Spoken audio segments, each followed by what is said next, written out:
No ar, o episódio mais aguardado, talvez, do podcast que dá nome a esse livro, ou ao contrário, o livro dá nome ao podcast, Jornalismo e Vestiário, Histórias e Bastidores Contados por um Assessor de Imprensa.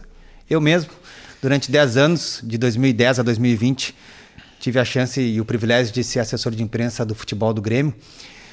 Hoje a gente vai falar do tricampeonato da Libertadores e só pelo tema já é especial, mas para mim é especial, em especial, se é que dá para dizer assim, pela presença das duas pessoas que estão aqui no estúdio comigo. Vou começar apresentando um... Já vai chorar.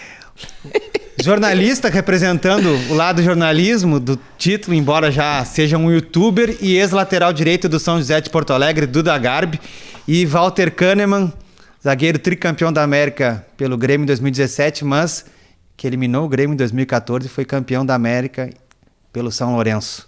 Tá certo?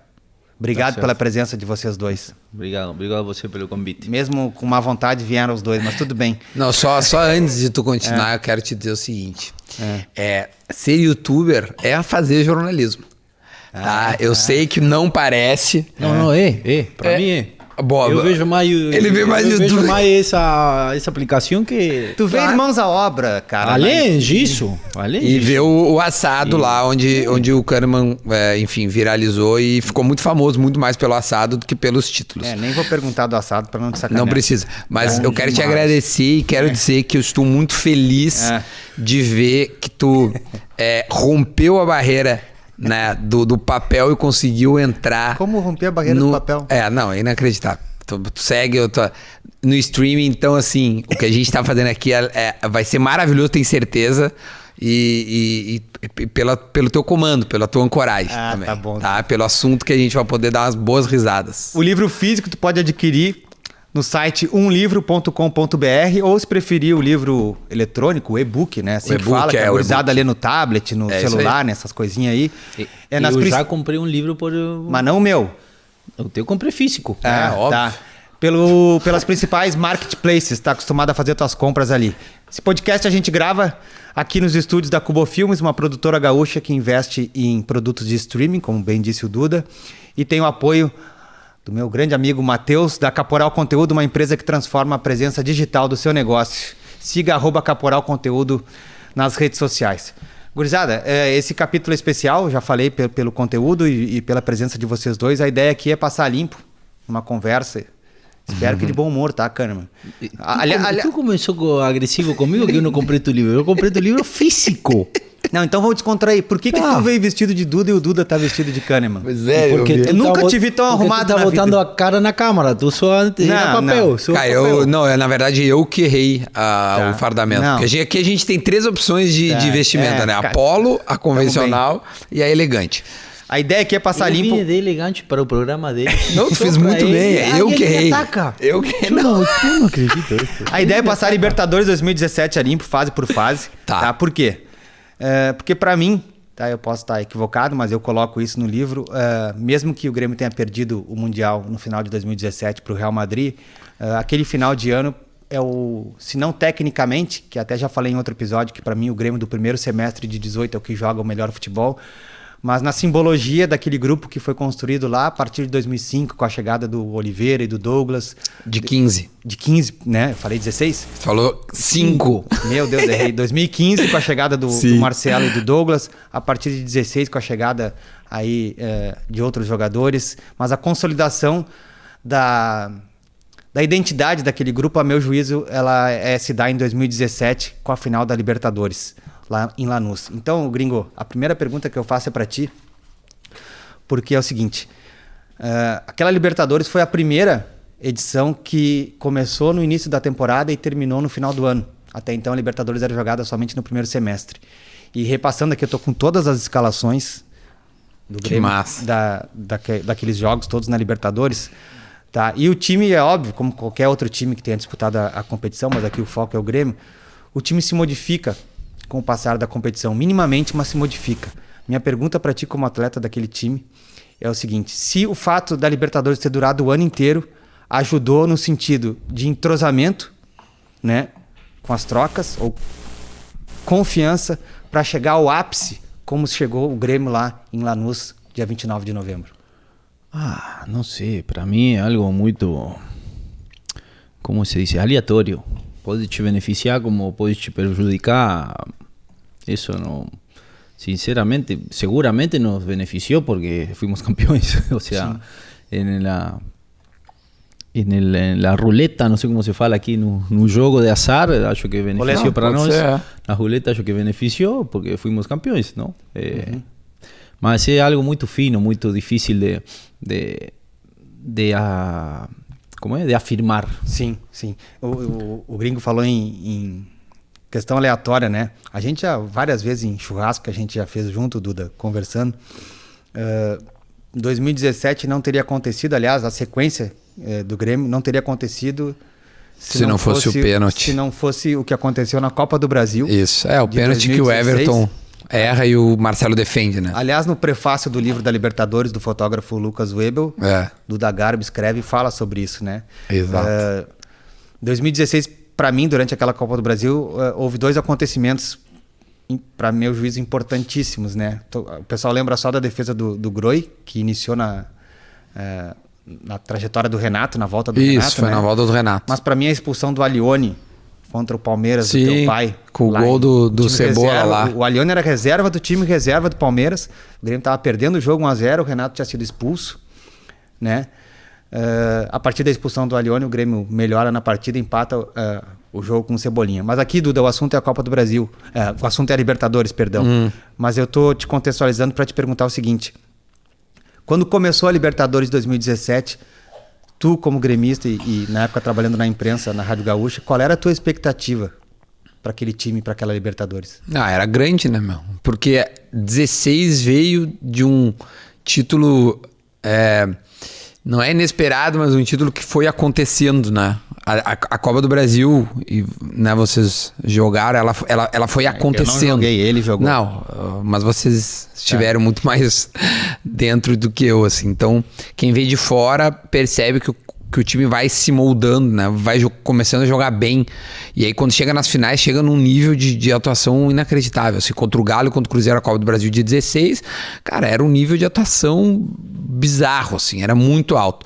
E aí quando começa 17, óbvio que conquistar uma Libertadores de novo, depois de tanto tempo, é uma coisa que o torcedor, ele acredita, mas ele não consegue realizar que isso possa vir a acontecer. E aí os jogos foram, a primeira fase foi até certo ponto tranquila, né? Não foi algo assim muito difícil, mas a gente realmente ficava com receio muito, porque nos mata-matas, foram jogos difíceis, embora os clubes não tivessem um nome muito tradicional, né? Eu tinha uma esperança muito grande, porque quando a gente perde o Douglas, né? O Douglas se machuca no início, e o Douglas tinha sido o melhor jogador da Copa do Brasil. O Grêmio traz o Barrios com a promessa de ter trazido um fazedor de gols. E aí recua o Luan, né, pra ser na falso linha de 10.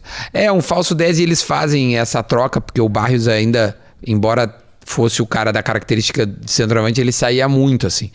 E o Grêmio segue jogando uma barbaridade. E tinha reposição, tipo, quando o Pedro Rocha, né, não tinha aliás, era o Fernandinho, mas tinha também o Pedro Rocha e tinha o Cebola, que por vezes também jogava e no final do ano acabou explodindo. Cara, era um time completo, assim. Então, a gente foi ganhando também a Libertadores e praticamente ganhamos de ponta a ponta, porque eu já vou te responder algo que certamente vai vir, assim. O jogo do Barcelona, pra mim, aparecer, né? é a coisa mais, assim, absurda, né? A final é uma cereja só do bolo, assim. Eu vou até antecipar a pergunta que eu ia te fazer, não do Barcelona, mas é porque tu acabou falando de alguns jogadores, né? Daqui a pouco eu faço outra pro Kahneman.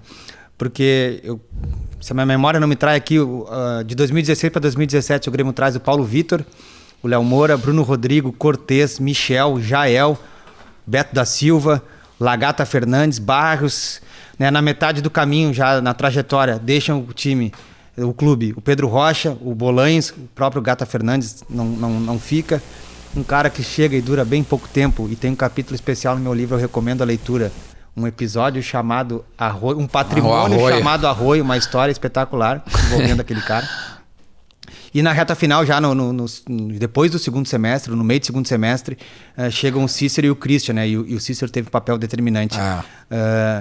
Duda, em que momento da caminhada da Libertadores te deu um cutuque? Tá, são dois momentos pra mim. Esse time é foda. Não, são dois momentos. O time que o Grêmio mostra muito brilho contra o Botafogo era... Porque nós jogamos lá muito desfalcado e traz um empate. E esse empate é suado. Foi um jogo muito difícil. O Botafogo, acho que é o melhor Botafogo dos últimos anos. Assim, agora pode ser que o Botafogo volte a ser histórico. Mas então, assim, aquele gol do Barrios, com que... Tem gente que diz que ele sobe em cima do zagueiro. Eu achei que ele se impôs, né? Sabe aquele gol do Barrios que joga pra área, ele sobe muito, né? Cruzamento do Edilson. Isso, o Barrios sobe sobre o zagueiro do... Cara que fala que falta? Teve gente, obviamente.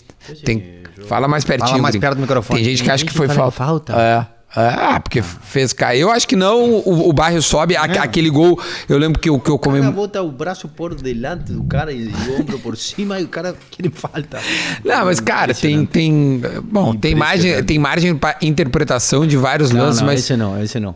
Que bom, que eu também acho que não. Esse não tem. Mas aquele gol, eu não lembro dentro do campo como é que foi o alívio de vocês, porque era um jogo muito difícil contra o Botafogo. Sim, muito difícil. Deixa eu falar do Botafogo daqui a pouquinho, que tem perguntas sobre o Botafogo. Tá, e eu só vou concluir então, mas pra mim a goleada em Guayaquil, porque o Barcelona tinha eliminado Palmeiras e Santos. Exato. Então, tipo assim, tu pega um time que vinha num histórico de ter eliminado 2 brasileiros. E 2 brasileiros no Brasil, se eu não estou enganado. Pode ser, agora não me recordo. Nos pênaltis do Palmeiras eu tenho certeza, que foi a hora que definiu o adversário do Grêmio. E não sei se na Vila não foi nos pênaltis, a minha memória pode ser, mas assim, o Palmeiras eu tenho certeza. Foi muito difícil. E aí o Grêmio goleia lá e disse, cara, não é possível, agora esse ano vai. O Kahneman, talvez essa seja a pergunta mais direta para jogador, porque geralmente ela é feita para outros personagens, tá? Porque ela envolve ainda a primeira fase. De novo, para mim, tá? Isso eu coloco no livro. Tem 2 jogos daquela primeira fase que são sintomáticos, tá? Em abril, o Grêmio empata fora de casa contra o Guarani do Paraguai. Tu deve ter assistido esse jogo do camarote, eu acho. Porque o Renato poupou praticamente todo o time, porque o Grêmio tinha no final de semana uma decisão contra o Novo Hamburgo aqui, até desclassificado no Campeonato Gaúcho, né? E depois uma derrota de virada para o Deportes Iquique lá no Chile. Esse jogo foi no dia 3 de maio. 2 semanas depois, aqui na Arena, dia 17 de maio, o Grêmio ganha pela Copa do Brasil do Fluminense. O gol do Arthur, aquela tabela, o cara entra com a bola dentro do gol. Sim, mas não íamos perdendo? Saímos perdendo o gol de cabeça no início do jogo. E o Grêmio vira o jogo. 3-1? 3-1. Tá? Eu acho que o Papito faz 2 e o Arthur faz 1. O Barrios faz um golaço. O Papito é o Barrios, tá? O Duda já acabou antecipando aqui, né? Desculpa. Não tem importância nenhuma. Ansiedade de lembrar dessas coisas, velho. Nesses 3 jogos, o personagem do jogo... Aí que eu não tô dizendo que ele foi melhor em campo nem nada, mas assim, o personagem do jogo, quando eu digo do jogo, o personagem que a imprensa trabalhou e a torcida trabalhou a partir de então, é o Arthur. Porque no jogo contra o Guarani do Paraguai, que o Renato poupa a maioria dos atletas, o Arthur joga de titular, e não vinha atuando como titular, joga bem, acho que ele dá o passe pro gol do Pedro Rocha. Isso, por cima da zaga, sim. Ele faz o gol de empate contra o Fluminense aqui ele entra com a bola quase dentro do gol. Salão, golaço. Tabelando com Barrios. E nessa derrota pro Guarani pro Deportes Iquique, ele entra no final do jogo, o Grêmio perde de virada esse jogo aí, né? Por que eu tô retomando esse assunto e queria ouvir a tua posição? Obrigado. A tua posição. Porque o Roger, que atualmente é de novo técnico do Grêmio, ouviu muito, foi muito cobrado depois da saída dele, tempos depois do aproveitamento do Arthur pelo Renato, o Roger foi muito cobrado por não ter aproveitado o Arthur antes. Nem vou colocar o Filipão, porque o Filipão lançou o Arthur e nunca jogou um tempo e nunca mais jogou, em 2015, se eu não estou enganado. Bom, no livro, eu até faço uma espécie de corneta à comissão técnica, e só faço porque o que eu vou reproduzir aqui foi dito pelo Renato na entrevista coletiva depois do jogo lá. A gente jogou em Atacama, acho que foi, né? Não foi no estádio do Iquique, foi num... Um deserto lá em cima. Exato, um clima seco para mais de metro, né? O Renato questionado pela imprensa, o Arthur tá pedindo passagem no time e tal, o Renato diz que ele não era cabeça de área na concepção da comissão técnica, jogar mais à frente. E que se ele colocasse o Arthur no time, né, ele teria que mudar o esquema para o 4-2-3-1. né? A pergunta que eu faço para ti é o seguinte: vocês jogadores que treinavam com o Arthur há bastante tempo, não viam que ali também tinha um cara acima da média, um cara que menos de um ano depois estava sendo vendido pelo Grêmio como cabeça de área por mais de 100 milhões de reais?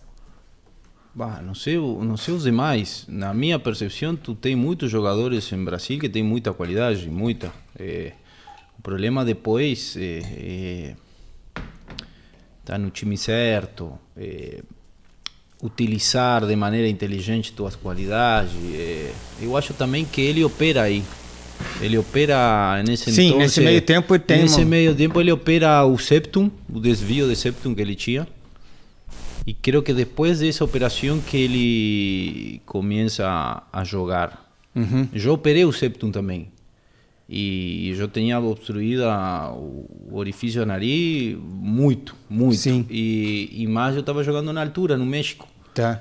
E quando não tem o ar suficiente, tu perde a noção do campo, perde o espaço-tempo. Curioso isso, cara. Nunca tinha ouvido falar sobre isso. E eu te conto porque a mim me passou. Sim, mas eu nunca tinha ouvido. Não opera porque tem vontade de operar. Por necessidade. Sim, por necessidade. Eu não sei o caso dele, qual era o nível de obstrução que ele tinha. Mas eu lembro que ele jogava com a boca aberta. Ele jogava assim, ó. Não, sim, eu não. E é real? Eu quando tentava respirar antes, fazia assim, meu nariz fechava por a desviação e por um monte. Aí, quando tu começa a ter obsessão, tu começa a ser mais lúcido. Eu acho que para mim isso deve ter um percentual aí, o que tu quiser. Mas eu acho que o time nosso também era propício para ele jogar. Era um time, na minha percepção, muito forte, que tinha a força física em todas as linhas e era um time companheiro. Eu sempre tentava dar certo. Então eu acho que Arthur tinha o seu domínio de bola e ele gostava de ter a bola parecido com Maicon.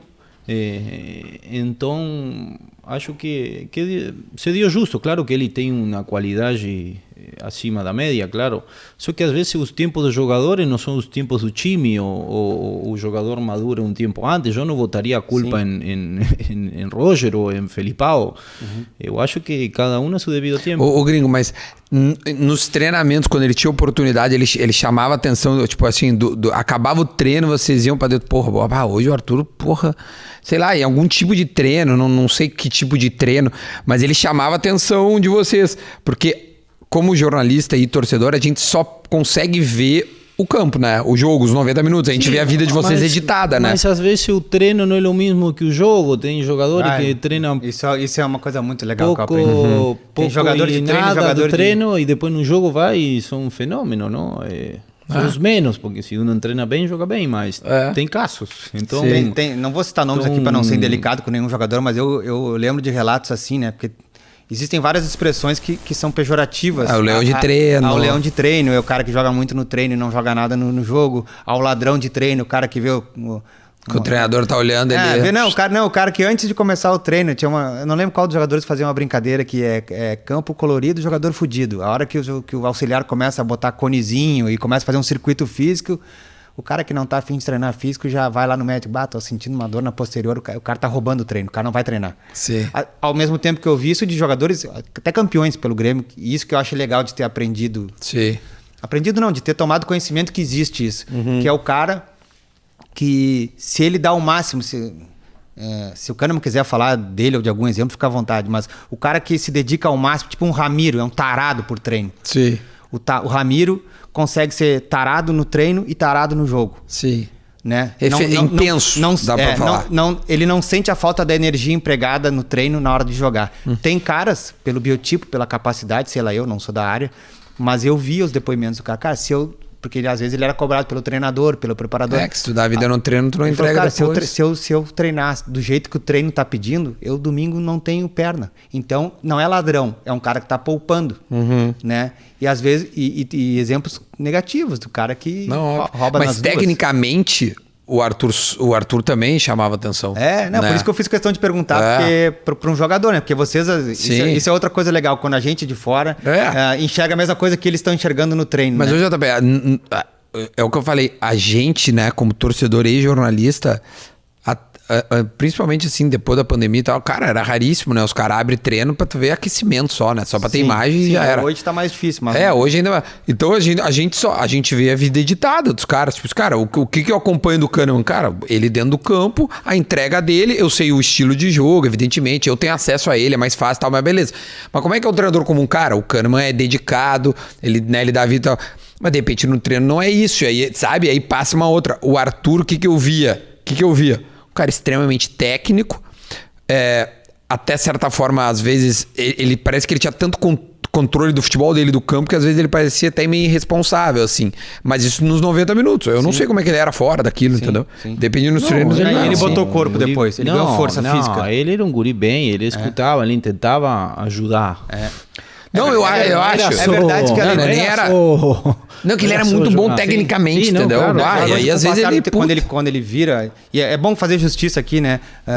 Não sei se é uma questão de justiça, mas como a gente tá aqui relembrando histórias, tem que registrar, né?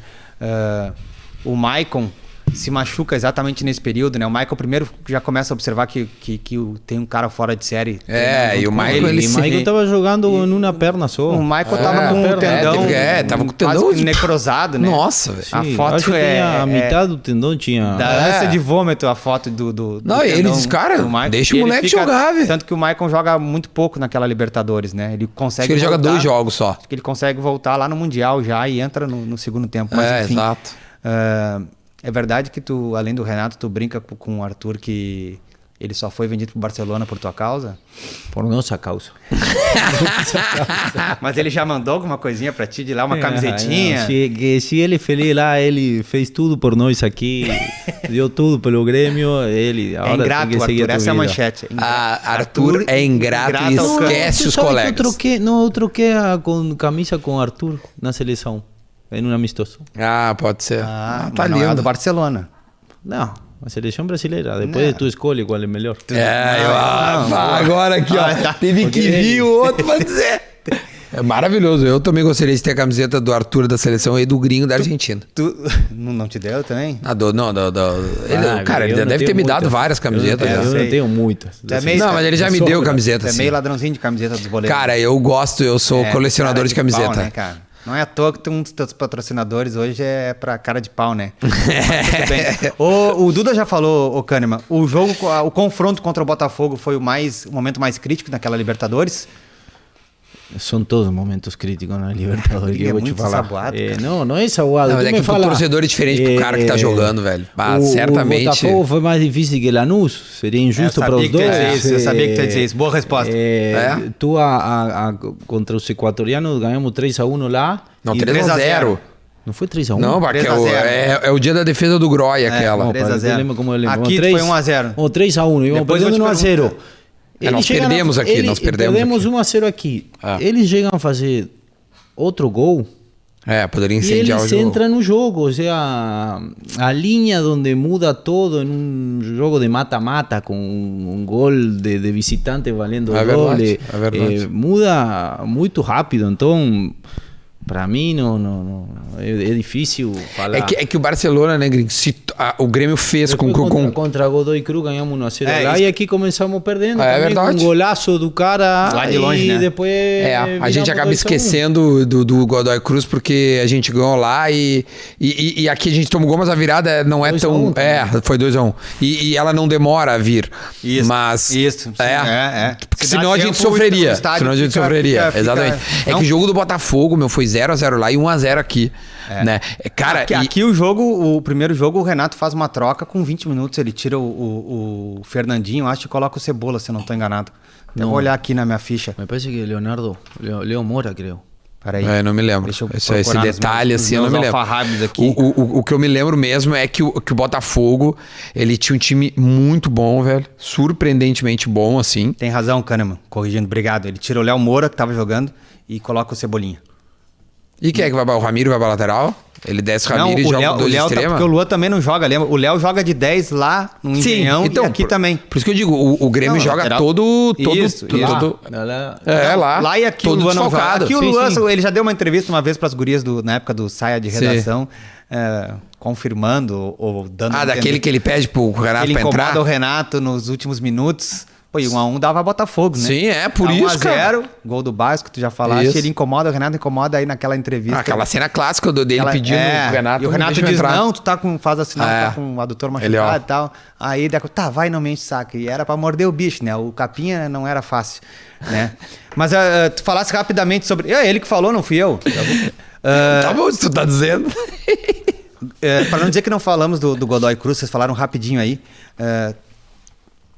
Depois daquela Libertadores de 2017, 2018, o Grêmio iniciou o ano de 2018 ganhando a Recopa do Independiente. Que o gringo tem papel fundamental nesse jogo. Comigo muito, porque o gringo saiu levando garrafada na cabeça e foi direto pra coletiva comigo e eu briguei com um cara da Argentina lá por causa dele na coletiva, mas isso é um dia um outro podcast. Não, é que o gringo inaugurou o VAR praticamente no Brasil. Acho que uma das primeiras expulsões da história do VAR corrigidas, né, por um VAR foi o gringo que sofreu uma agressão do atacante do Independiente. Enfim, queria 2018 vale um outro podcast. Outro dia eu te convido, a gente faz um. Mas eu quero falar do Godoy Cruz, que é o seguinte, ó. Ele tá recente aqui, ó. O Grêmio em 2018 ganha do Independiente, ganha do Tucumã, ganha do Estudiantes e essa fama do Estudiantes. Sim. O do Estudiantes foi o inferno. Sim. Na última jogada. Gol do Alisson. Perdimos 2-1 lá e empatamos 2-1 aqui. Foi gol do Alisson no final. Gol do Alisson no final. De cabeça. Aliás, lá no jogo, nós estamos saindo daqui, é só Libertadores 17, mas é que tem uma história. Tu tá falando... Calma, é que eu tô contextualizando. Que a gente ia ser bicampeão da América, se não fosse aquele rapidinho, uma história boa de 18. Vamos ver se tu lembra. Também lá no jogo contra o Estudiantes lá, é tu que faz o gol de cabeça, né? Isso. E a gente tá voltando da entrevista coletiva, foi no estádio do Quilmes, estamos voltando por dentro do gramado depois da coletiva, o Grêmio tinha perdido o jogo. O Renato, o Kahneman, que deram a entrevista, eu e o Fernandão, segurança, acompanhando. Super tranquilo, deslocamento por dentro do campo, Duda. E aí se aproxima da gente um senhor grisalho, pede licença, dentro do campo, um local restrito, né? Aí o cara em castelhano, né? Queria falar com o Renato. Não sei se o gringo lembra dessa cena. Vai contando que eu vou lembrando. Porque... E aí, a gente não sabia quem era e tal, o cara super educado, se identificou. Não, Renato, eu sou jornalista. Porque, pra quem não lembra, quando o Grêmio pega o Estudiantes em 2018, se recorda a Batalha de La Plata, de 83, que o Renato, como jogador, foi protagonista do empate lá em 3-3, um jogo que terminou numa pancadaria, foram 4 expulsos, o Grêmio teve que de alguma maneira entregar o jogo, que estava 3-1, senão ia morrer dentro do campo, né? E aí o cara pega e fala: Renato, eu tava aqui em La Plata em 83 no jogo, eu te vi jogar, tu jogava pra caralho. Sério, meu? Tu lembra o que aconteceu, gringo?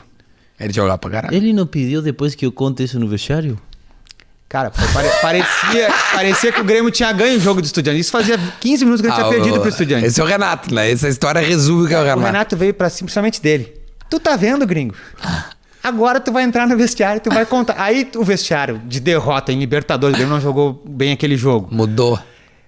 Ninguém entendeu entrar eu rindo, o Kahneman rindo e o Renato aos gritos. Fala aí que o cara acabou de falar. Essa história eu acho sensacional. Isso aí é foda. Entrou contando e eu lembro de tu dizer: não fala isso. Não fala. Ele vai ficar agora todo tempo. Eu não queria traduzir o que o cara tava falando. Mas, gringo, eu tava falando do Godoy Cruz, aí lembrei desses confrontos argentinos muito todos. Pra te perguntar, porque tu é argentino e sabe da admiração que eu tenho pelo futebol argentino. Por que o argentino leva de uma maneira diferente, se é que tu acha, né? Os times argentinos, ou não vou dizer o jogador argentino, os times argentinos levam de uma maneira diferente a Libertadores. La Copa, como falam. Não sei se de maneira diferente, sei lá. Claro que é melhor ser campeão do continente que do país, salvo, não sei, algumas exceções em alguns países, em algum continente que o campeonato 1 deve ser considerado mais fácil, mais difícil, mas acho que todo mundo quer ser campeão da América. Te dá a possibilidade de depois jogar um mundial e tu ficar na história do clube. A gente começa a conversar aqui e fica praticamente impossível ficar só na Libertadores de 2017, porque começam a vir histórias na cabeça, né? Duda, eu tô chegando aqui porque a gente vai dar mais tempo pra final, né? Porque vocês são... Nenhum dos dois jogou e vocês são um assunto até hoje por causa da... a primeira? Não, a final de Lanús, tá? Bueno. Como eu amo esse cara, tipo, puta Ele merda. tá revidando direitinho. Não, ele mas tá, tudo ele bem, sabe tudo. Ele tá levando pro coração, mas tudo bem. Não, porque eu vou acabar falando do Mundial contra o Real Madrid. Vamos, eu gosto de falar Tá. porque... Duda, aqui, ó, semifinal contra o Tenho Barcelona, orgulho. não sei se tu vai lembrar. Ó, eu lembro de tudo. Certamente não, Eu lembro de tudo, pode me perguntar. Do contexto, tá? Porque, claro, o vestiário tem uma outra noção óbvio. do grau de expectativa que se vive, não é o mesmo do torcedor da imprensa em relação a alguns assuntos, não em relação ao resultado, né? O gringo não lembra nada, mas para aquele jogo contra o Barcelona, a grande expectativa era se o Renato ia voltar com o Michel, que também tinha se operado depois do confronto contra o Botafogo, se eu não estou enganado, uma operação mais artroscopia. rápida. Uma artroscopia que se recuperou rapidinho e voltou a ficar à disposição. Ou se ele mantinha o Jailson, né? Que já estava jogando com o Arthur, porque o Maicon estava fora há algum tempo. Então, internamente, eu lembro que... Não vou dizer que... Eu lembro que se soube quem ia jogar pouco tempo antes do jogo. O vestiário soube, né? Os próprios jogadores, imagino eu. Mas a minha pergunta é linkando esse contexto com o Mundial. Tu é daqueles gremistas que acha que se o Arthur e o Maicon estão à disposição contra o Real Madrid, podia ser diferente do que aconteceu lá? Eu acho que... o resultado não, acho que o Grêmio ia perder porque realmente era muito grande a diferença. Mas acho que o Grêmio poderia ter tido mais momentos de Grêmio, assim, da época, sabe? De repente uma que outra retenção de bola, segurar um pouco a bola, um que outro troca de passe, sabe? Mas achei que o Lua tava muito disperso aquele jogo, o Lua foi muito mal na final. Ia ser melhor, eu não tenho nenhuma dúvida que ia ser melhor. Mas o quão melhor eu não sei, porque a qualidade dos caras era tamanha que quando tu olha pra trás e o distanciamento de tempo faz com que a gente... Eu já perguntei pros guris, pra todos os caras, tá ligado? Eu acho que eu praticamente falei, eu devo ter falado com 90% dos caras que jogaram aquele jogo. Os caras disseram assim, era muito grande, era um Real Madrid absurdo, assim. E pela primeira vez na mão do Zidane, com todos à disposição. O Bale volta a ficar à disposição. E joga até, né? Ele entra no banco, meio. assim, ele era titular e aí ficou um tempo fora, joga o Isco. Isso, mas joga o Isco. Eu lembro das manchetes da época, é a primeira vez que o Zidane tem todo o grupo. Ao contrário, o Renato não tinha nem os reservas dos volantes. Então era muito difícil, podiam sabe? ser o Cícero e o Christian, que tinham experiência europeia, né? Não puderam viajar em função da inscrição, né? E aí jogaram o Michael jogou cambaleado titular, junto com o Jailson. Era muito difícil. E outra, tem um pênalti que, na minha opinião, não sei o gringo dentro do campo se ele consegue ver, porque é muito distante. O cara aí do pênalti, então tá. A gente... cara, eu de verdade... vai dizer que não ele é da escola do... Não, mas cara, por isso que eu digo, é um pênalti de interpretação. Quer dar, pode dar. Ninguém vai reclamar se aquele pênalti é dado. O seguinte é o gol, tanto que na hora que o Jailson faz a falta é o Cristiano Ronaldo, ele pedala na frente e sobra a falta. Não sei se é tu que encosta no juiz e pede pra olhar o VAR. O lance do Jailson é o lance anterior ao gol. Pra te ver. Eu nem me lembrava desse detalhe, mas eu lembro que eu tava atrás do gol na arquibancada e o lance foi na minha frente, porque foi na área próxima da arquibancada que eu tava. E, cara, eu achei muito bizarro. E eu revi esse lance agora, porque eu fui gravar um assado com o Ramiro lá em Dubai, né? E eu revi o lance pra poder... É outro departamento. Vai gravar lá em Dubai. Sim, e o pai dele que pagou a passagem ainda. Não, pior que essa passagem fui eu. E aí foi comer um churrasco a Dubai, assim. Sim, como se fosse normal. Pero com fogo ou sem fogo? E aí o que eu fiz? Eu revi o lance e, cara, eu tenho a mesma opinião. Poderia ter dado. Como poderia não ter dado. Tu lembra desse lance, gringo? O que o Sérgio Ramos dá ali uma chegada forte no Ramiro, ele ainda consegue chutar a bola, porque a bola já não tá mais com o Ramiro. E aí vem um trem chamado Sérgio Ramos e derruba ele. Calma aí, ó. Tá aí o lance. Ele vai dizer que não foi pênalti. Meu não viu. Mas é que de verdade, pode ser que ele pode dar como pode não dar. E não importa a imagem, a percepção de campo. Do VAR e dos juízes em certas circunstâncias não são as mesmas, não vamos mentir para ninguém. Aqui é verdade. Acontece... Era na época que o jogador não podia fazer, não até podia, o Cristiano Ronaldo faz e o cara não dá cartão para ele, né? Acontece Real Madrid Grêmio São José, acontece eu te entendo, é isso aí. E com respeito a que jogador jogar, nesse nível, os 4 jogadores que vocês falam, para mim são muito bons, os 4. Mas por característica, gringo. Eu acho que é uma questão de característica. Se vai dar certo e vamos ser melhor, ninguém sabe. Não tem como saber. Mas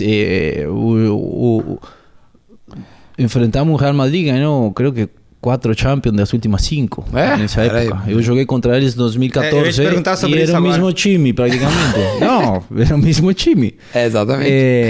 Aí os caras são muito bons, isso tá claro. Aí tu perde o jogo por um gol que passa por meio da barreira. Os caras tiveram aproximações, pero no fue, porque tú podrías ter perdido, no sé, 3-0 o 4-0, já teve casos assim, ou caras que não passam nem sequer da semifinal. O Santos do Neymar tomou uma roda. Na semifinal e um time que ganha 4 ou 3 Champions das últimas, ou seja, de las últimas 4 gana 3, das últimas 5 ganhou 4, uma coisa assim foi. É isso aí. Eu acho que foi 3 de 4. Não é um time normal. Não, óbvio. Comparado aos melhores times da história do futebol, praticamente. Então, se tu vai, perde por um gol que passa pela barreira, tu tem 2 ou 3 jogadores de qualidade que nesse nível, um cara de qualidade pode fazer muita diferença. Não estou falando que não vai ganhar ou vai botar o Real Madrid lá no arco, não, mas as diferenças, para mim, nesse nível são assim, mas uma coisa assim te ganha ou perde o jogo, ou te dá posse de bola, ou a linha de segurança de pase de uno no es lo mismo que do otro, o la velocidad de uno, la fuerza do otro. Entonces son muchos atenuantes que ayudan o te prejudican. Ahora, si va a ser mejor o peor, ninguém sabe, mas claramente que va a ser, positivo para no tener esses caras à disposição. Eu acho que nessa época tinha só 3 trocas. É verdade. Sim. Também As 5 trocas são na pandemia. Não, e eu vou te dizer, o gringo, todo esse contexto, por que a gente fica com essa sensação? O Maicon entra. Sim. E ele tem uma bola que ele dá com açúcar pro Cortez e vai no fundo e cruza. Que era uma característica do que era uma jogada clássica que o Grêmio tinha, que era a bola do Maicon em profundidade pro cara cruzar. Então, tipo assim, a gente não tinha tido aquilo no jogo. E a gente teve com o Maicon em 5 minutos, entendeu? Isso. Como eu não acho que não ia mudar, o Grêmio ia perder, a gente ia ter a mesma dificuldade, não ia mudar. Mas poderia ter tido momentos com um pouco mais com a bola ou esses momentos. Ô Kahneman, embora tu não tenha jogado na Europa, pela seleção argentina tu já enfrentou caras que jogam lá na Europa, né? E teve a tua primeira experiência mundial com o próprio Real Madrid, o mesmo time como tu tá dizendo aí, né? Na inauguração da Arena, em dezembro de 2012, eu estava trabalhando já no clube. Quando eu vi os caras, eu não conhecia os jogadores do Hamburgo, assim, acho que não tinha nenhum nome de grande destaque. Eu fiquei impressionado quando eu vi os caras ali na zona mista. Tamanho, né? Exato. As forças físicas. O porte físico dos caras. Eu já vi vários jogadores, eu cito sempre o meu ídolo aqui, o Alex Cabeção, uma vez dando uma entrevista falando da primeira vez que ele enfrentou o Drogba. Na época no Chelsea, eu acho. Ele disse que eles se enfrentaram na Champions League. Ele disse que chegou para dividir mesmo. E ele falou, eu senti que tinha batido num concreto, né? E quando eu vi os caras do Real Madrid, não o Marcelo ali, que é mais baixinho, brasileiro e tal, mas o próprio Sérgio Ramos acho que não regula de altura contigo, mas também tem um porte físico grande. O goleiro. O Varane é bizarro. O próprio Kroos é alto. E aí eu queria te perguntar especificamente, né? E o cara que mais me chamou a atenção com esse somatório, e atualmente acho que vive o melhor momento dele na carreira, que é o Benzema. Né? De fato, os caras lá no geral, os caras são muito mais bem preparados. Aí não é fisicamente de preparo físico, é de porte. Não sei, não joguei nunca lá. Não, mas tu enfrentou os caras. Enfrentando os caras, claramente que aí vamos entrar numa questão de como cada um vê o futebol, né? Se tu é técnico, tu é rápido, tu é inteligente e ainda mide 1,80, 1,84 e sabe cabecear e faz tudo, é melhor. Se tu me fala que tinha esse time do Grêmio 2017, 2016, 2018, força física. 1 ou 2 caras que... Ele gosta que pouco também, de força física. Não, falava isso. Não, pero que... mas fala isso até hoje. Eu não estou mentindo, eu estou falando a verdade. Ele me fala isso até hoje. Tu sempre cita Edilson, Cortez. Sim, a maioria. Todos. Barros. Sim, uma condição física. Jael na reserva. Sim, o próprio Barrio era gigante também. Muito ou seja, não forte, tinha... O Barrio forte. Não tinha nada... de ciúme do físico dos caras jogadores de futebol. Eu acho que o próprio Lucas era mais grande que o resto, que outros. Sim. Mas e tinha experiência europeia. Sim. Muita. Jogou muito lá. Então, eu sou do que quando eu chego aqui no Brasil, a primeira entrevista que me fazem me perguntam se eu tinha condições de jogar de zagueiro, porque era baixo. E para o promédio de zagueiro no Brasil, eu não sou alto. É verdade, sim. Não é mesmo. Para o promédio da Argentina, sim. Ah, é? Sim, a Argentina tem um biotipo de jogador mais baixo, menos forte, aí mais leve. Se não, como tu fala, se não jogamos com intensidade e coso, os caras... Então, eu acho que é todo, mas eu acho que minimamente tem que ter uma capacidade física e se não tem que ser um Arthur da vida.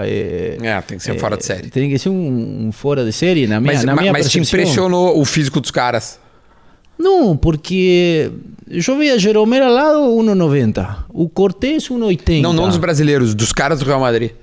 Tu olhou os caras e disse, os caras são fortes mesmo. Mas eu aqui enfrento, salvando as diferenças, não? Sim, porque, claro. Por exemplo, eu o que digo é que Messi não é o jogador mais rápido do futebol, não. Sim. Mas é inteligente, tem domínio de bola, sabe escolher, então tu precisa força física, porque tu vê o jogo de Messi, os caras vão derrubar e não cai. É isso que eu estava falando do Arthur, guardar as proporções, não comparando com o Messi. O Arthur desenvolveu força física. Claro, quanto o Lanús abutuaram ele, mas assim, ele não caía. Eu lembro que os caras iam derrubar o Modric e o Modric não caía também não. Então, e é fraquinho E não é um cara que te surpreende fisicamente, mas tem que aguentar, minimamente tem que aguentar. Depois se tu tem a capacidade técnica, a inteligência e tudo demais, tu sube. Mas é uma loucura, realmente, quando a gente olha o futebol europeu hoje em dia, assim, vai ver Premier League, cara, tem muito poucos caras que caem. Os não tomam carrinho, os caras firma o cavalo, os caras firmam o cavalo, velho. Ô meu, aqui cai direto. E outro fenômeno no Brasil é o seguinte, tá acabando o jogo, o teu time tá ganhando, o teu goleiro sente. Eu nunca vi coisa igual. E o nosso goleiro na Libertadores fazia isso com maestria. O Marcelo Groy, ele era assim, campeão de fazer cera. Eu como goleiro do meu time, eu acho maravilhoso. Sim. Mas o Grêmio tem essa escola, assim. Até hoje, o goleiro atual do Grêmio também, ele vai bem na cerinha, né? Bom, vamos voltar para Libertadores na final. Tá? Eu sei que tu já contasse isso em outros lugares, tá? Mas eu faço questão que tu reproduza aqui, porque é a primeira vez que eu vou estar junto, ouvindo. E como eu digo no meu livro, a perspectiva das histórias sempre foi a minha, né? O que difere, eu digo assim, qualquer um poderia ter escrito o livro que eu escrevi, né? Um massagista, um médico, um jogador, um treinador, um dirigente. A questão é que eu sempre tive a ótica do assessor de imprensa e de um profissional privilegiado de estar ali dentro e vendo as coisas que por mais que hoje em dia os clubes disponibilizem para suas torcidas os bastidores que fazem tanto sucesso, muita coisa que não é mostrada existe, né? Então, para mim, tem um episódio marcante do intervalo do jogo aqui contra o Lanús, né? Acho que o Ramiro já contou isso numa entrevista e acho que tu também já falaste, e posso de novo estar equivocado pela memória, mas a lembrança que eu tenho é que 3 caras, acho que tu e o Ramiro com certeza, e aí eu não lembro se o outro foi o Edilson, o Jeromel ou os dois, propuseram para o Renato e eu tá ali de fonezinho no ouvido quieto, vendo aquilo acontecer, aquele privilégio assim, a história está acontecendo na tua frente, né? Porque isso pode ter acontecido num amistoso contra, sei lá, o Glória de Vacaria. Cara, mas é a final da Libertadores. O Grêmio, a meu juízo, foi... No primeiro tempo eles jogaram muito bem. O Ramiro me contou isso no assado. Nós tomamos uma roda e nós dizemos, nós vamos marcar esses caras e se expondo. Kahneman, como é que é pro jogador? Porque o jogador pode pensar isso no campo, pode vir desenvolvendo isso na hora que tá entrando no vestiário, mas... A hora que ele toma a decisão, conta pra gente assim, como é que é a hora que vocês... Porque eu nunca perguntei isso pra vocês lá, na hora, porque não é meu dever, nunca foi meu dever, né? A distância de pensar e compartilhar isso com o treinador, sendo esse treinador o Renato. Dizer, Renato, vamos... A proposição foi marcar 1 para 1, né? E arriscar, né? Eu lembro de vocês perguntando, tu te garante com o teu? Me garante. Então tá, foda-se, vamos assim. Não, o Renato, todo mundo sabe, né? Ele é um treinador que fala muito com o jogador, ele escuta muito. Ele foi um grande jogador. Não fala mais nada, senão Tu nem viu ele jogar, eu que te mostrava os vídeos dele, tu nem viu ele jogar. Não, uma cara. vez eu vi um vídeo que ele saiu correndo e um negrão foi derribar ele, o negrão rebotou. É o gol Caiu ele. Ele voltou, cara. Esses dias eu contei no... Caiu, o zagueiro caiu É o e gol aí do- ele seguiu correndo. É o gol, essa E história aí- eu contei no nosso outro podcast, Chuteira Preta. O gol do Cala a Boca Tele do Renato em 87, na semifinal do Brasileiro, Sim. Mineirão. 3-2 pro Flamengo, o Tele técnico do Atlético, o Renato manda a torcida e o próprio Sim. Tele, né? E eu mostrei pro gringo quando o gringo chegou pra ele saber quem era o Renato. Mas enfim, te interrompi. Essa história é verdade. Bueno, E ele não aí esqueceu, como pelo jeito. como jogador e ele fala pra mim que ele queria me enfrentar. O Renato? Renato. Ia te pegar lá na linha. E ele fala pra ele, quando tu jogava muito bem, mas quando tu jogava eu ia poder bater 3 vezes, ou 4, dar-te um cotovelo e não ia tomar cartão amarelo. Iba ter todas essas artimanhas para tentar te parar. E, bueno, e aí... Por tu 5 dominar anos de a bola, briga meu. Vrum. E sigue a briga ainda todavía. É muito bom. Tá, o intervalo do Lanús. Aí, não, mas o Renato era um cara que sempre falava e sempre perguntava, tá, Chicarante, tá bem, pam, pum. Ou para Renato deveria ser muito fácil, bueno, caras, bom, marquem 1 contra 1, façam isso e deu. Mas aí tu tem que ver se o jogador está em condições, não? Então, quando tu tem que o treinador não tem problema de fazer as coisas, gosta de arriscar, gosta de ir para cima, gosta de ganhar, não de não perder, sino de ganhar, e os jogadores também, então é A uma gente troca de precisava ganhar, né, pensamento, Grêmio? praticamente. É. Porque era em casa a gente precisava ganhar, velho. E assim, também... E tomar um gol ali era... Pá, Valorizou muito daí, né? Essa postura dos jogadores ali, é eu que tô falando. Mas partiu né? de quem acho esse que ele pedido, gringo? Acho que foi o Ramirim e tu, Tu te principalmente, recorda? né? Não, Tipo, tia, não tá Lucas dando, nós estamos tomando uma roda. Não, era Quem claro marcava que não, mais em claro cima que sofreu não, muito. Claro que não estava dando. Aí tu veia que os caras da frente marcavam 2 contra 4. Isso. Aí... Porque o goleiro participava da saída É, de o bola. Andrada. Sim, bueno, tudo o que tu vê hoje. Tu viu sempre. Depois tá quando, como e onde. E se tem qualidade, se não tem qualidade, se tu pode jogar na frente, não pode jogar na frente, se pode jogar com 50 metros nas costas, se não dá para jogar, se queres... Bueno, um montão de atenuantes. Bom, Então, se falou, se deu e se fez e deu certo. Não, deu certo, porque o Grêmio melhora, os caras começam a errar passe na saída de bola. Eu lembro direitinho, porque os caras saíram, o Grêmio não via a cor da via bola. bola. Lateral direito jogou muito. No segundo tempo, e tinha o Acosta, o extremo pela esquerda, que o Edilson resolveu botar ele no bolso depois. Porque tava também um inferno, cara. O Marconi jogando muito no meio campo, esse Andrada saindo com a bola, o Sandy fazendo parede. Era um inferno o time dos caras. Mas daí é o seguinte, no segundo tempo, os caras começam a errar a saída de bola. E aí a torcida compra a briga, porque tá cagada. A real é essa. A gente tá cagado na arquibancada. Porra, velho. Chegamos até aqui. Lanús, que é um Lanús na fila do pão, velho. Porra, aqui é o Grêmio. Sim. Aí começa a rapaz. Não, pero Lanús venia já de vários Não, tinha ganho uma Sul-Americana. Vários anos eliminado o atrás, River, né? fazendo e tinha Não. bons jogadores. Quando eu te digo isso é pelo histórico, exatamente. Tanto é que eu tô aqui. Até hoje eu lembro de vários caras deles, assim, sabe? O time é muito. Tanto é que depois o Marconi vai ao Boca, o Andrada vai ao Boca e seleção. Sim. O Sandy, acho que foi até artilheiro, vai pro Atlético Nacional, volta pra lá.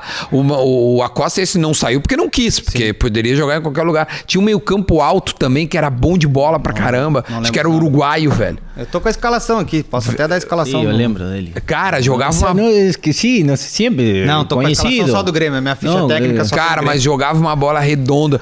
Tinha um zagueiro também que era... Então, que saía com a bola, que eu acho que desse que não jogou. O terceiro amarelo no rolo com o Kahneman em Porto Alegre. Exatamente. Berseg, Braglieri. Braglieri. Ou seja, era um Parabéns pra ti tomar o amarelo, né? É o primeiro a gritar no vestiário, entra 11, sai 11. Levou o terceiro amarelo. Tu viu o amarelo que os caras me deram? mas eles acharam o amarelo dele. Calma, isso aqui foi de propósito. Foi de propósito. É 1 hora de podcast, tô com medo, tem muita coisa, faltam 10 minutos. Não, pois é. Tá, o resto da história aqui... O Braglieri foi o mesmo que bateu, não lembra, Arsenal contra... Não sei se contra Galo. Contra o Galo. Foi contra o Galo. O resto da história em Porto Alegre, todo mundo sabe como... Bom jogador. como o Duda lembrou aqui, o Grêmio... Felicidade. Bom jogador. Desceu a lenha nos caras.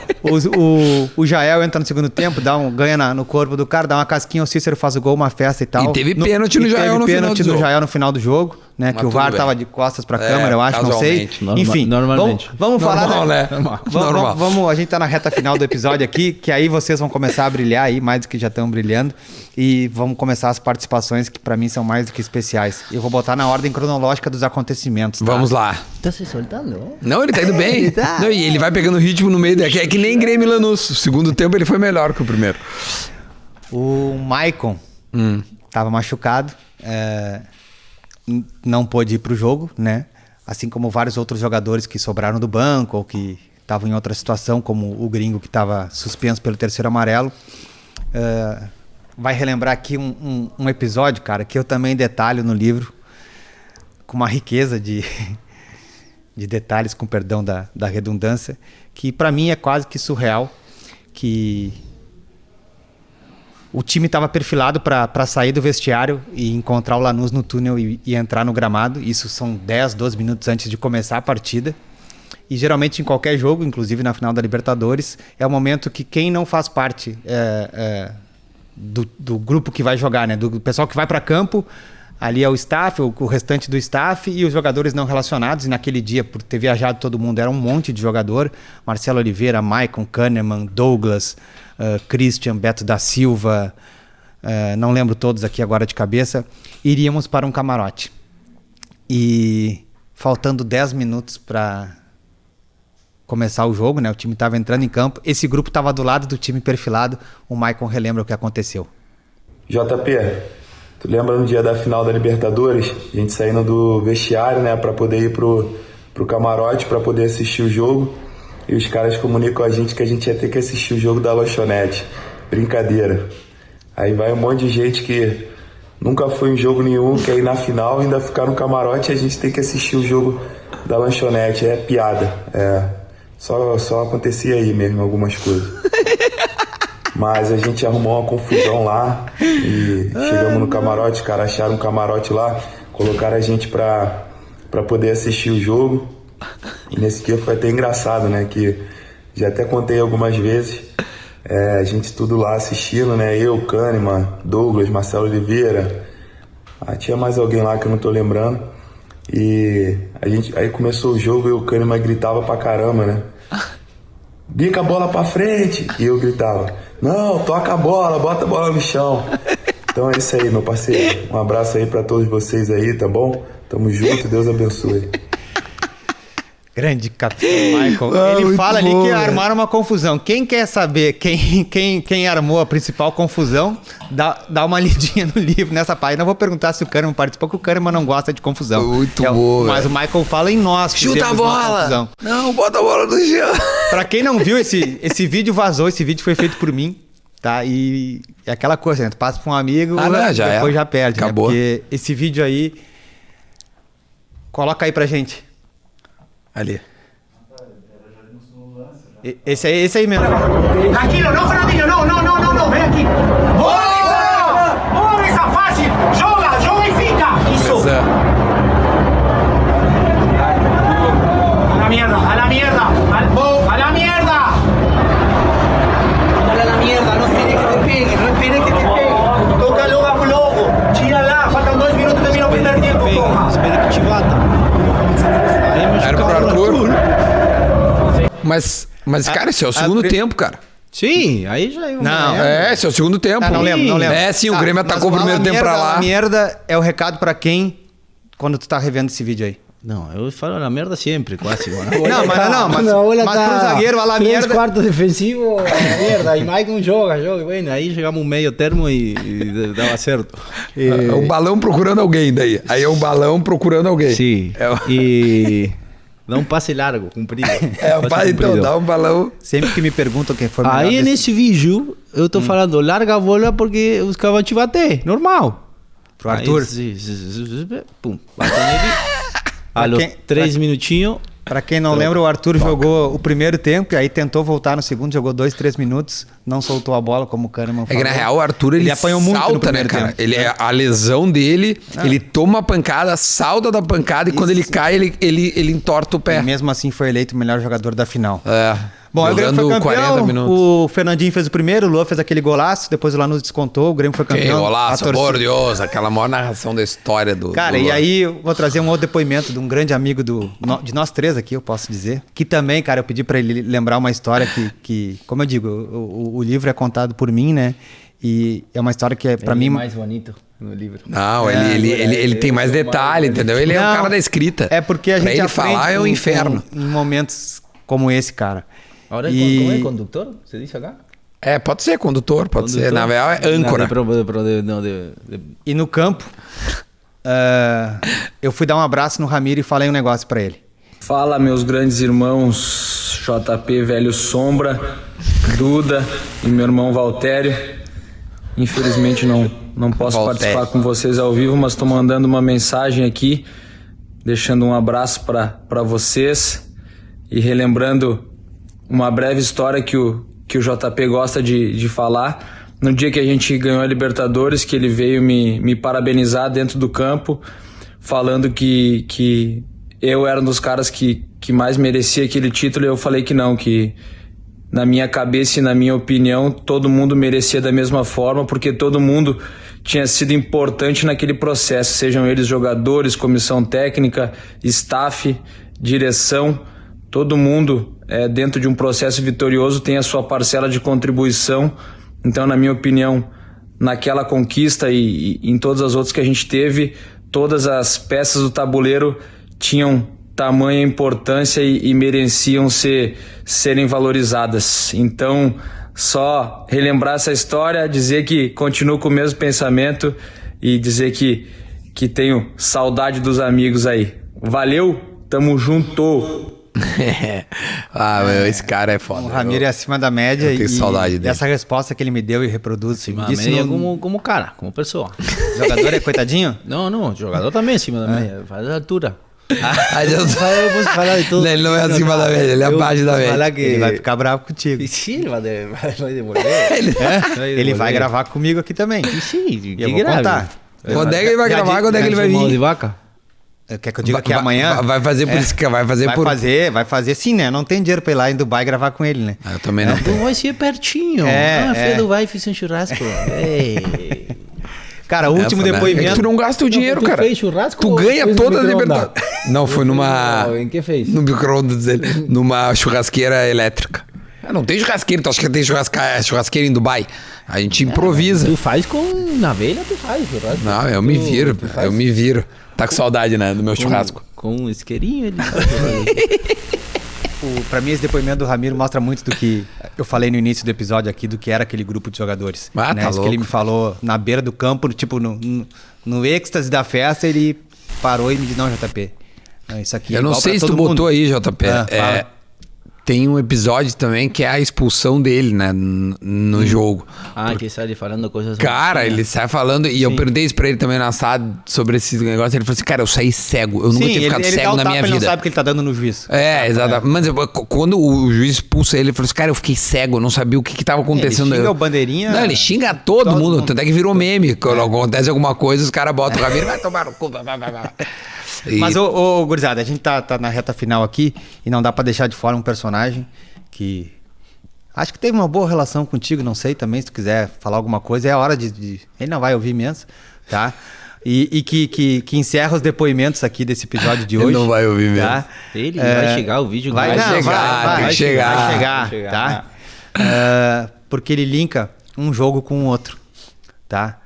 Com o convidado de hoje, que tá aqui na minha frente, que é tu. Vamos ouvir o que o Renato fala a teu respeito. Olha lá, ó. No final do jogo, o Kahneman recebeu o terceiro cartão amarelo e injustamente e ficou fora da final. Aquele gringo lá no vestiário foi difícil segurar ele. Saiu chutando todas as portas, 4, 5 para segurar o gringo.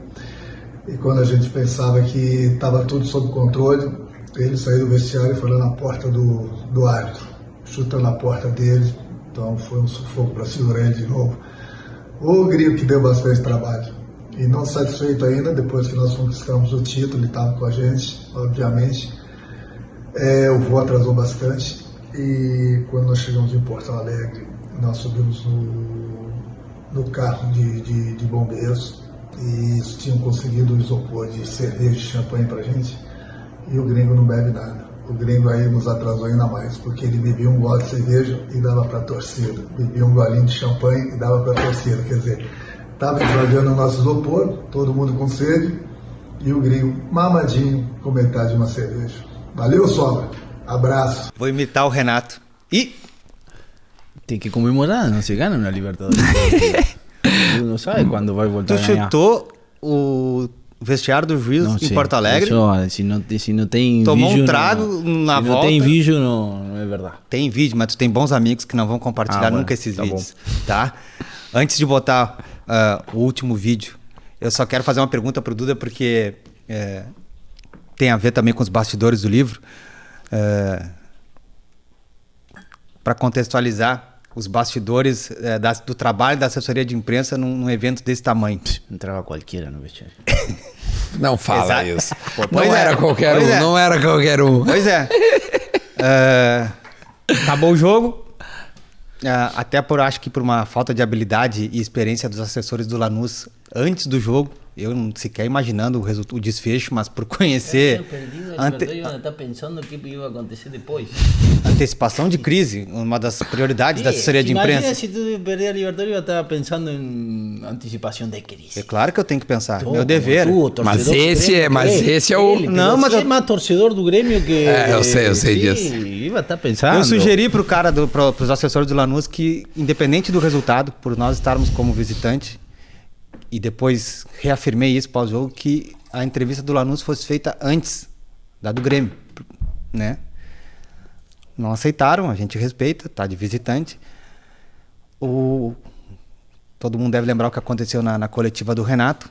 Os jogadores encheram ele de Gatorade, lá foram uma confusão, destruíram a sala de entrevista, e eu fui conduzir a entrevista do Renato, né? Que durou meia hora, ele pede feriado em Porto Alegre e tal. Enfim, quando eu volto pro vestiário, quem é que tá lá dentro trabalhando, o Kahneman?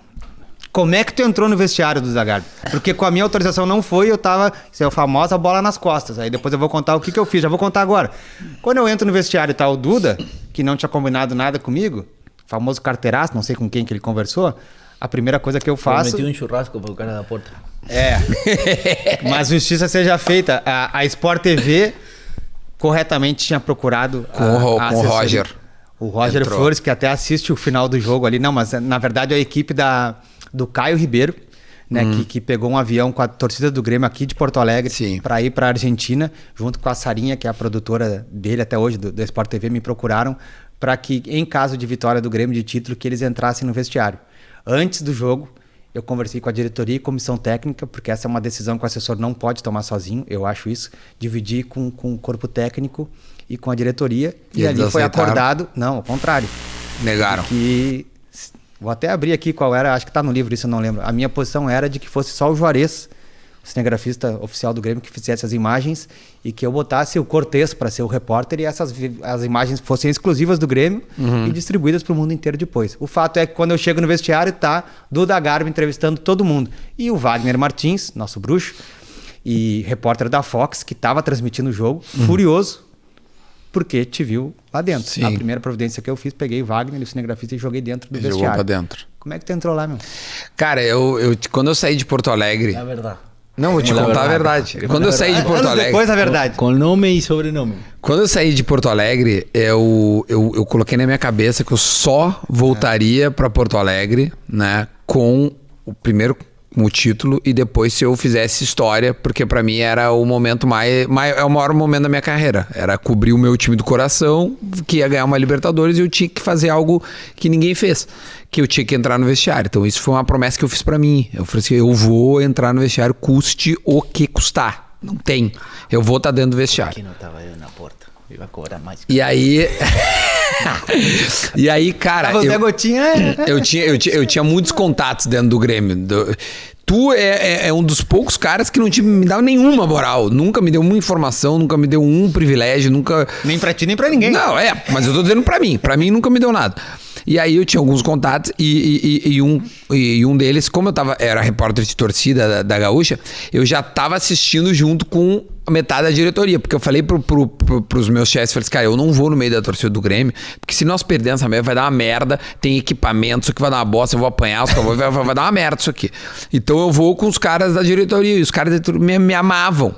Todos, desde o presidente até, cara, né? Todos os caras me amavam. Eu falei, cara, eu fui com eles, vi o jogo com eles, e ao final eu falei assim, cara, eu vou com vocês. Eles, vem com a gente, esconde os coisas, porque pode ser que vão te barrar e tal, por ser daí, né? Eu vou tentar mandar tu entrar e tal.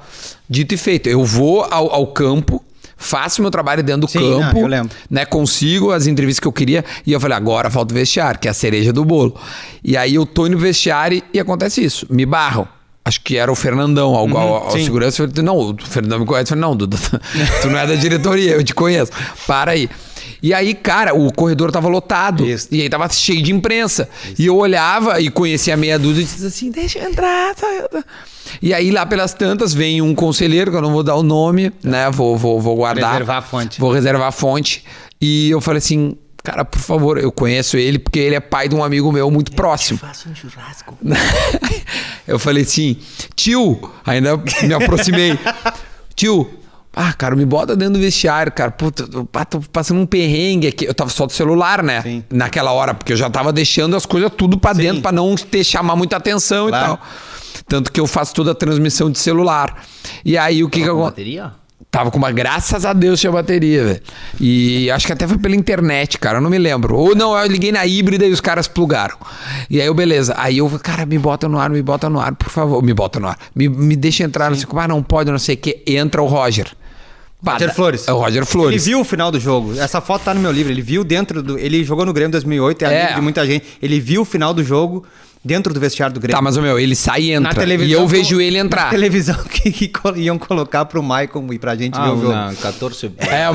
eu vi essa TV lá, tava do lado da taça, onde a taça tava num coisinho. Eu tenho essa foto, acho que a TV aparece atrás.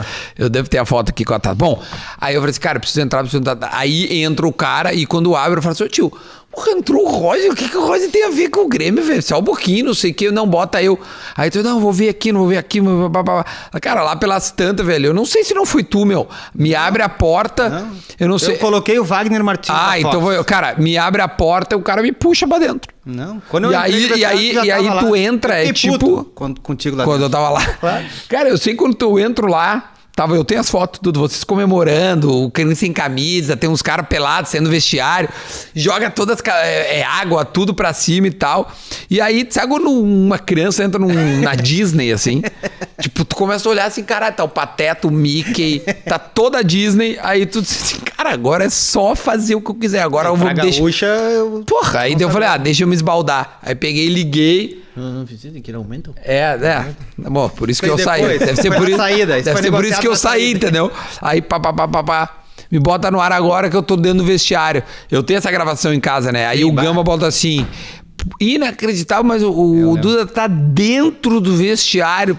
Aí eu faço com o Kahneman, peço ele em casamento. Sei, essa história não vamos contar aqui. Essa história Aí peço o Kahneman em casamento, porque tinha escrito uma coluna dedicada a ele, que eu sei que tu fez chegar a ele, e aí ele nem sabia que eu existia, mas naquele dia ficou sabendo. Sim. E aí, entrevisto todos os caras, meu. Inclusive caras que não tem nenhum holofote. Tipo assim, entrevisto o Michel, várias que não eram tão... E eu faço a revista. Eu entrevisto todos. Completo o álbum, vou ao presidente, e aí, pra mim, que é a chave de que eu, né, fiz toda a volta. E aí eu, cara, posso tirar uma foto com a taça? E aí os caras, pode, claro. Aí eu pego a taça dentro do vestiário, abraço ela, e essa foto tá um quadro assim na minha cara. Eu quase me começo a chorar, porque pra mim é o ápice da minha vida. Embora tenha sido contra digamos assim, aquilo que eu acho como assessor devia agir, né? Expliquei o episódio da Sport TV, né? Não, mas pai, isso é muito forte pra mim. O mérito teu é total, né? Porque tem várias coisas implícitas na tua fala aí, né? Relacionamento com as pessoas, né? Aceitabilidade, não sei se falei certo, com as pessoas. Aceitação. Depois editamos. E o teu ótimo relacionamento com os jogadores, né? O Roger permaneceu ali dentro, fazendo o que já estava fazendo, que também não passou por mim. Eu dei satisfação para outra equipe, a do Caio Ribeiro depois, né? E o Wagner Martins também. E o que eu pensava, não estou dizendo que eu estava certo, mas eu repetiria de novo. Mas assim, estamos na reta final aqui. Gringo, mas não tem eu pedindo ele em casamento aí? Não, óbvio que não. Tu te lembra, Gringo, dessa? Não. Gringo, aproxima o microfone aí que eu quero vai encerrar contigo pelo seguinte. Quando me perguntam, quando eu comecei a divulgar meu livro em 2021, né, várias vezes me perguntaram, qual é o momento que tu mais tem carinho, ou qual é a história que tu mais gosta. Já contei aqui em outro episódio a história do ponto de vista da assessoria de imprensa e do ponto de vista pitoresco. Para mim é ter viajado com o Vargas em 2013, na véspera de um jogo na Copa do Brasil. A pedido do Vanderlei Luxemburgo, um jogador viajou sem conhecer ninguém. Foi a única vez na minha vida que eu andei de primeira classe. Para mim essa é a maior história que eu gosto de contar. O cara chegou de tarde no lanche e jogou de noite. Uma coisa incrível. Só o Vanderlei para ter uma ideia dessas. Eu passei a madrugada viajando com o Vargas. Não sei se sabia dessa história. Não. Mas do ponto de vista, digamos, era pessoal e lembrança afetiva, digamos assim, a respeito da minha trajetória no clube, a lembrança que eu mais tenho firme, né, te envolve. E eu registrei isso no livro e está encerrando aqui o episódio de hoje do Tri da América. Eu vou primeiro rodar a imagem para depois te perguntar o negócio. Por favor, Feiler. Esse é o perigo, tu acha?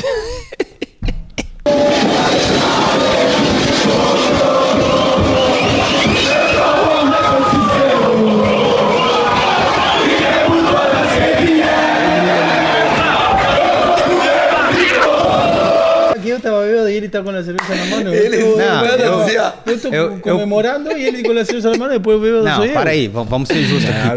Quando eu entrei no vestiário. O vídeo, que mostra o vídeo. Ali tu nem bebe, ali já passou teu porre, eu acho. Ou tá começando um segundo. Qual? Nessa hora, isso é 8 e pouco da manhã, na saída do aeroporto. Tá. Tu já tava, como o Renato diz ali, já no ônibus. Hay que ver que rua é. É na Sertório. Esse vídeo é na Sertório, se eu não tô enganado. Mas a Sertório deve ter demorado 8 horas. Sim, mas estão atrapalhando na minha pergunta ali. Vai. Estamos poniendo pilha, de coisa e nos ataca. Não. Nos ataca. Eu tinha que vir todos os dias com isso. Todos os dias tinha que vir. Por isso que ele chegava todo dia de manhã na minha sala, dava um bico na minha cabeça. Por causa disso, né? Merecia. Cara, a lembrança que eu tenho, não sei se tu vai recordar, é porque logo que a gente saiu, logo que o Renato falou caminhão de bombeiros, era um caminhão de som e tal. Logo que a gente deixa o aeroporto e sai para Sertório, pelo menos a lembrança que eu tenho, eu lembro que o Severardi estava junto, é que a gente toma a dimensão, porque estava clareando o dia, né? Como o Renato falou, o voo atrasou. Eu agradeço até hoje o voo ter atrasado 3, 4 horas, porque senão... Que dia foi? Foi de quarta para quinta, né? Mas dia 30 de novembro, essa imagem aí, né? O Grêmio ganha 29. 29, então aí é que é amanhã do... Isso se aí. A gente chega de madrugada... Tava lotada. Talvez... eu tava em Lanús ainda. Toda Sertório até o centro? Não, tudo lotado. Tanto que uma hora o centro tava lotado também. Mas claro, nós vamos voltamos e como é? A arena tava lotada também. Tava lotada, mas tivemos que acelerar na volta, lembra? O caminhãozinho deu um gás ali na J Arena, porque senão não ia chegar nunca na arena. Mas enfim... Vocês não dormiram, evidentemente. É evidente que não. Evidente que não. Uma foto final para não poder. Ele deve ter dado uma, sabe? Ele tomou um trago lá.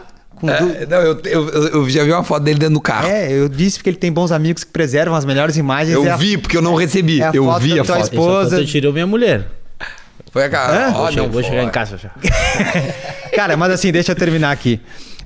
A lembrança que eu tenho é quando justamente o caminhão faz a curva e aponta para um mar de gente, um mar azul. Né? Em seguida, pouca gente lembra, assim, mas a maioria dos jogadores estava na frente do caminhão e tu, não sei porquê, até hoje, tu te colocaste lá atrás. E a maioria das fotos que eu tenho guardadas é eu, tu, o Antônio, que até hoje é o chefe do CDD, o Severardi, que já nos deixou, que era tricampeão da América, literalmente, né? Estava em todas, né? Ele, o Severardi, que nos recebeu no aeroporto, de Bengala ainda, eu lembro. E, cara, aí eu lembro que quando a torcida que estava do lado do caminhão, que é onde tu estavas, começou a gritar o teu nome e tu estava ali, como mostra o vídeo, alentando junto com a torcida. Quando os caras começaram a gritar em coro o teu nome, eu não sei se em função do... Acho que não, né? Tenho certeza Ninguém que... viu eu com uma ali tu já tá recuperado, eu acho. Ali tu já tinha ido e voltado. Porque eu não pude beber no vestiário. Quando eu cheguei no vestiário, vocês já tinham tomado a cerveja, no avião já tinham tomado... Eu não tomei nada, eu fui tomar aqui em Porto Alegre. Tem que trabalhar. Verdade. Tá reclamando, tem que trabalhar, né, tia? Ele fez o dele, né? Depois de trabalhar. A lembrança que eu tenho é... Tu te emocionou muito e começou a chorar e perguntava pra mim. É um título do capítulo do meu livro. Viu como eu te dou moral? Tá até em castelhano. Por que eu? Por que eu? Tu perguntava pra mim. Por que estão gritando o meu nome se eu cheguei ontem no Grêmio e estão gritando o meu nome? Quero encerrar esse episódio te perguntando. Tu entende já hoje por que a torcida do Grêmio te idolatra? No sé si la palabra es idolatría. No, es así, es así. Fortune, esa palabra acho que es fortune, ¿no? Para un time tan grande como Grêmio. Mas eu intento sempre dar o meu melhor, seja o jogo que for, e nada, tento ser sempre o mais autêntico e tratar de entregar sempre o máximo. É isso que eu sempre fiz e faço, na boa, na ruim, assim que isso eu tratarei de continuar fazendo. A tua tranquilidade, a tua humildade me irritam, mas mesmo assim, obrigado por ter aceitado o convite de participar. Cara, do JP. Eu acho que ele tem futuro de âncora, tu acha? Sim, de âncora. Mas ele é assim, meu. Eu já tive a oportunidade de gravar 2 vezes com ele. E eu quase sempre me emociono, porque ele remete às maiores conquistas do Grêmio. E aí ele reage assim, com uma simplicidade, com uma naturalidade, como se fosse normal fazer tudo que ele já fez, né? E representar praticamente a torcida dentro do campo, porque hoje a idolatria do gremista para o Kahneman é porque é muito simples, assim. O torcedor, o maior sonho do torcedor é ser jogador, né? É poder se sentir representado. Eu já cumpri.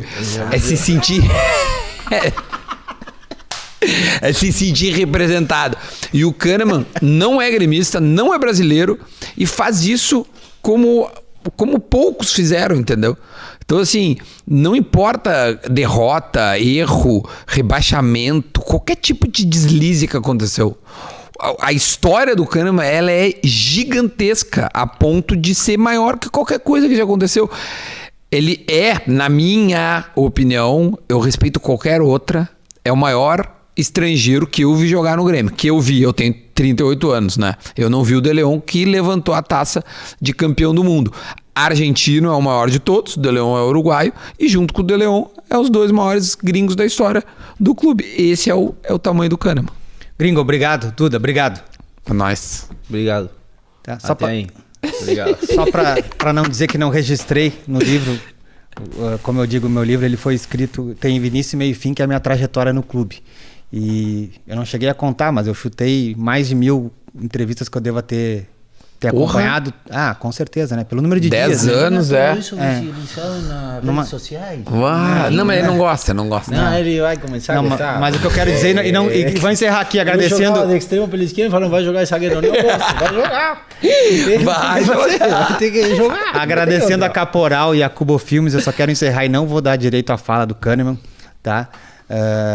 Porque das mais de 1000 entrevistas que eu fiz, exclusivas e coletivas e tal, a entrevista que eu vou levar para sempre na minha lembrança é a entrevista que o Kahneman deu 2 dias depois de uma leva de demissões de 7 profissionais, inclusive eu, né? E quando eu ouvi em casa eu não acreditei. Então a maior entrevista que eu vi, do ponto de vista emotivo, para quem está acompanhando, aí já não mais como assessor, foi a do Kahneman, e é por isso que eu concordo com tudo que tu disse, Duda, a respeito do Kahneman. O tamanho, talvez ele não perceba, mas o tamanho dele está naquela entrevista também para mim. Até a próxima, gurizada. Um abração.